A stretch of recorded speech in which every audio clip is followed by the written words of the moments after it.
Hello everyone! Behold the bread made with Cheetos.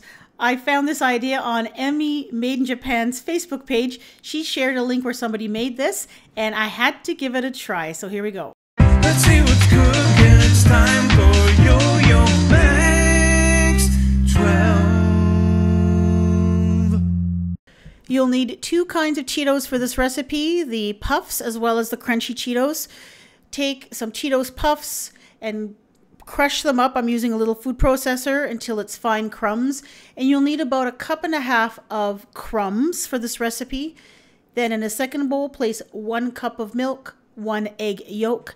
Give that a quick whisk and then add 1.5 tablespoons of butter. Then put this in the microwave and heat it on high until the milk is very warm to the touch. Take it out, stir it around until that butter is mostly melted. Add in 3/4 teaspoon of salt and 2¼ teaspoons of instant active dry yeast. That's 1 envelope.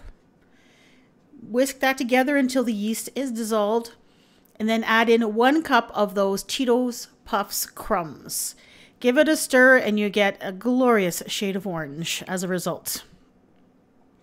Now add in 1 cup of flour and stir or whisk that in until it's combined.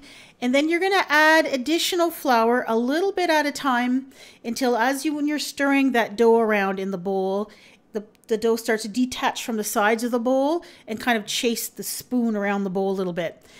When you get to this point, you're going to turn it onto a floured countertop and you're going to start kneading. You're going to knead about 6 or 7 minutes, adding little bits of flour at a time until you get a smooth and elastic dough ball that isn't that sticky anymore. Once you get a smooth and elastic dough ball, when you press your finger into it, it bounces back. Coat it with a little bit of oil in a bowl, cover the bowl, and put it in a warm place to rise for about 1.5 hours to 2 hours until doubled in size. You'll need about 1 cup of chopped up crunchy Cheetos to add to this. There's the dough ball that's risen. And you're going to kind of punch it down and flatten it out. You're going to add your crunchy Cheetos. Now, I realize at this point I really can't put them all at once, so I put about half of them and then kind of kneaded them into the dough and then added the rest of them. I just wanted them to be inside the dough and stuck in there really well. And then I formed it into a loaf shape. Just tried to make sure I squeezed out any air pockets that might be in there. And then I took about 1/2 cup of those Cheetos crumbs, the puffs crumbs that we made at the beginning, and I rolled the dough ball in it to make a nice orange crust all over that dough ball. Covered it again with some greased plastic wrap and allowed that to rise until doubled. The second rising is always shorter. It takes about 1 hour. Here it is after it's finished rising. You're going to bake this at 350 degrees for about 25 to 35 minutes until it's golden brown on the sides and brown on the top. And when you tap it, it sounds like it's hollow inside. Then let it cool a few minutes in the pan and then tip it out and put it on a wire rack to cool completely. And that's the secret to slicing bread, is to make sure it's cooled completely. It makes it a lot easier. So I sliced into this loaf to see what it looked like inside. And as you can see, it looks like regular bread, except it's got these little bits kind of floating in there. And those are the hard, crunchy Cheetos in the bread itself.